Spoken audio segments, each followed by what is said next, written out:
नमस्कार, मैं हूं जितेंद्र जैन और आप देख रहे हैं खबर समय जगत। आइए नजर डालते हैं आज की कुछ मुख्य खबरों पर। भोपाल मध्य प्रदेश की 6 लोकसभा सीटों पर पहले चरण का मतदान संपन्न हो गया है। प्रथम चरण की लोकसभा चुनाव के मतदान प्रतिशत को लेकर जो आंकड़े सामने आए उसे लेकर कांग्रेस हमलावर नजर आ रही है। कांग्रेस मीडिया विभाग के अध्यक्ष मुकेश नायक ने मीडिया से चर्चा करते हुए कहा कि भारतीय जनता पार्टी ने हर बूथ पर 370 वोट बढ़ाने को लेकर जो दावा किया था वो पहले चरण के मतदान में खोखला साबित हुआ है। उन्होंने कहा कि पिछले लोकसभा चुनाव से इस बार मतदान प्रतिशत में कमी आई है। नायक ने कहा कि देश की जनता बेलगाम बीजेपी पर अंकुश लगाकर उन्हें नियंत्रित करने के लिए अपना मन बना चुकी है। मुकेश नायक ने कहा कि बीजेपी बड़बोलेपन और झूठ का सहारा लेती है। दबाव में लाकर कांग्रेस के नेताओं को बीजेपी में शामिल करवाया जा रहा है, जिससे भारतीय जनता पार्टी के कार्यकर्ताओं में उदासी छाई हुई है। उनका कहना है कि अब जिनको बीजेपी ज्वाइन कराई है उन्हीं से काम करवा लो। नायक ने कहा कि पहले चरण के चुनाव में कांग्रेस की स्थिति बहुत अच्छी है। प्रशासन के दबाव के बीच भी कांग्रेस के कार्यकर्ता उत्साह के साथ काम कर रहे हैं। छिंदवाड़ा मंडला सीधी की सीट पर 100% जीत रहे हैं। नायक ने कहा कि अन्य सीट पर भी बराबरी का मुकाबला है। 6 सीटों पर चुनाव हुए हैं। वहां के मतदान और कांग्रेस पार्टी के कार्यकर्ताओं ने जितनी मेहनत, शक्ति और क्षमताओं के साथ चुनाव लड़ा है, उनको बहुत बहुत धन्यवाद और कांग्रेस पार्टी की तरफ से उनको हम आभार प्रकट करते हैं। बीजेपी के बड़बोलेपन, अतिरंजित दृष्टिकोण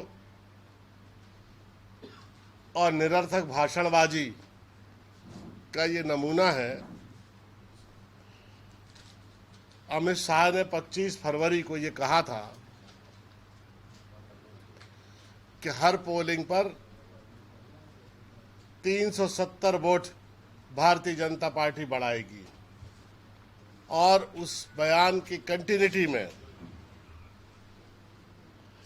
बीडी शर्मा ने 11 अप्रैल को छतरपुर में, ये बयान की कॉपी है, ऊपर उसमें मार्किंग है, 11 अप्रैल को छतरपुर में ये कहा था कि हम हर पोलिंग बूथ पर 370 मतदाता बढ़ाएंगे, वोटिंग बढ़ाएंगे, और इस तरह से 64,523 मतदान केंद्रों पर लगभग 10% वोट भारतीय जनता पार्टी का बढ़ेगा। पहले चरण का जो मतदान हुआ है 6 लोकसभा क्षेत्रों में, उसमें वोट परसेंटेज के बारे में आप सब लोगों को जानकारी है, लेकिन फिर भी मैं याद दिला देता हूं कि छिंदवाड़ा में पिछले चुनाव की तुलना में 3.2% मतदान कम हुआ। सीधी में पिछले चुनाव की तुलना में 15.2% मतदान कम हुआ। 15% मतदान कम हुआ। 18% कम हुआ। जबलपुर में 9.49% मतदान कम हुआ। जबलपुर में 9.49%। शहडोल में 12% मतदान कम हुआ, और मंडला और बालाघाट में 5% मतदान कम हुआ।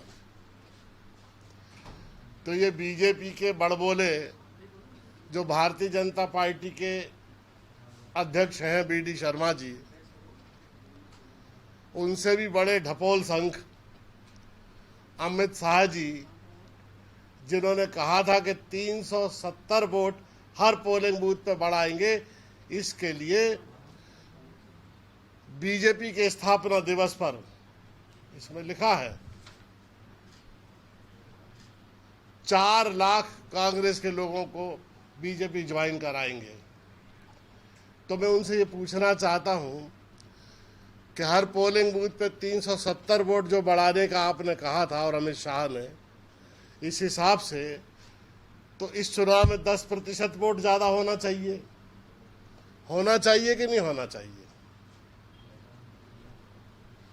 10% वोट बढ़ना चाहिए। हम लोगों ने ये कहा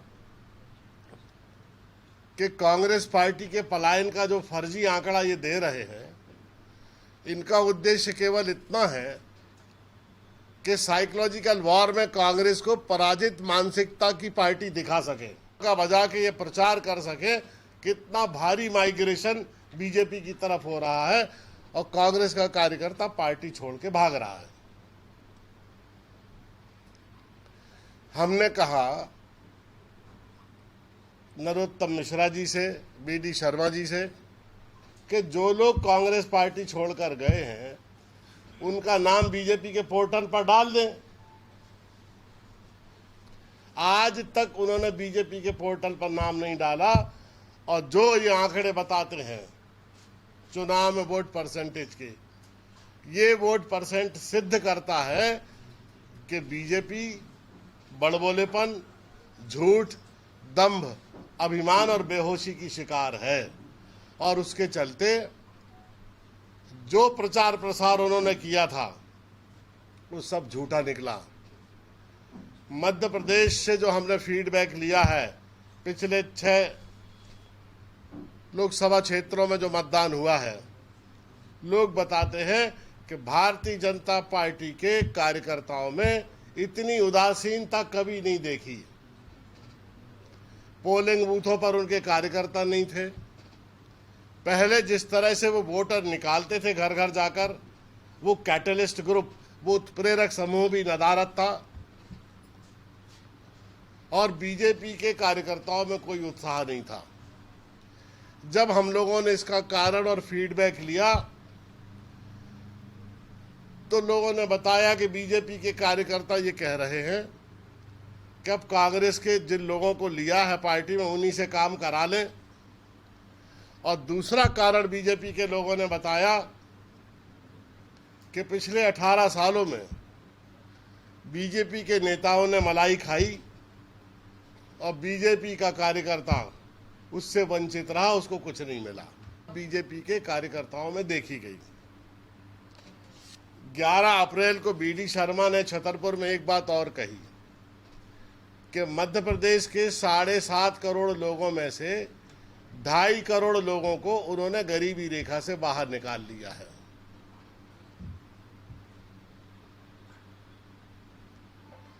अगर 2.5 करोड़ लोगों को गरीबी रेखा से बाहर निकाल लिया है तो मध्य प्रदेश के 80% लोगों को जो फ्री में अनाज बांटने का ये दावा कर रहे हैं, ये कैसे सच हो सकता है? जो व्यक्ति गरीबी रेखा के नीचे होगा, निःशुल्क अनाज उसी को दिया जा सकता है, ये पॉलिसी है। और जब कांग्रेस पार्टी के नेतृत्व में मनमोहन सिंह जी की सरकार में फूड सिक्योरिटी बिल बना था, तो फूड सिक्योरिटी बिल का भोजन का अधिकार जिसको कहा गया, इस माननीय श्रीमती सोनिया गांधी ने मुझे पूरे भारत में इस बिल के जो कंटेंट है और उसकी जो आंतरिक संरचना है उसके प्रचार प्रसार के लिए मुझे राष्ट्रीय प्रवक्ता बनाया था और मैंने भारत की सभी राजधानियों में जाकर पत्रकार वार्ता ली थी और फूड सिक्योरिटी बिल को लेकर प्रचार किया था। जो मेरी जानकारी है, भोजन का अधिकार और फूड सिक्योरिटी बिल को लेकर वो ये है कि ये मुफ्त में अनाज उसी व्यक्ति को दिया जा सकता है जो आर्थिक सीमा रेखा से, गरीबी रेखा से नीचे जीवन यापन करता हो। अगर इनने 5.5 करोड़ लोगों को गरीबी रेखा से ऊपर उठाया है तो ये 5.5 करोड़ लोगों का जो अनाज मध्य प्रदेश में ये मुफ्त में बांट रहे हैं, ये कौन लोग हैं? इन पर मुकदमा दर्ज होना चाहिए, FIR दर्ज होना चाहिए और अधिनियम के विरुद्ध कैसे इन लोगों ने उनको अनाज दिया जो इसकी पात्रता नहीं रखते थे, जो उस हितग्राही मूलक योजनाओं के अंतर्गत आते ही नहीं थे।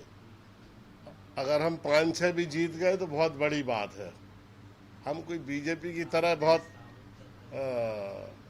आज की जो परिस्थितियां हैं आप सब लोग देख रहे हैं और आज जिस तरह से कांग्रेस पार्टी पे हमला हो रहा है और 18 सालों से हम लोग अपोजिशन में हैं और ये बहुत स्वाभाविक होता है। कोई भी राजनीतिक दल जब लंबे समय तक विपक्ष में होता है तो उसके कार्यकर्ता हतोत्साहित होते हैं, उनका मनोबल कम होता है। और ये पूरी की पूरी भारत की राजनीति और इसकी संस्कृति जो बदल गई है, ये उम्मीद और आशाओं पर निर्भर होती है।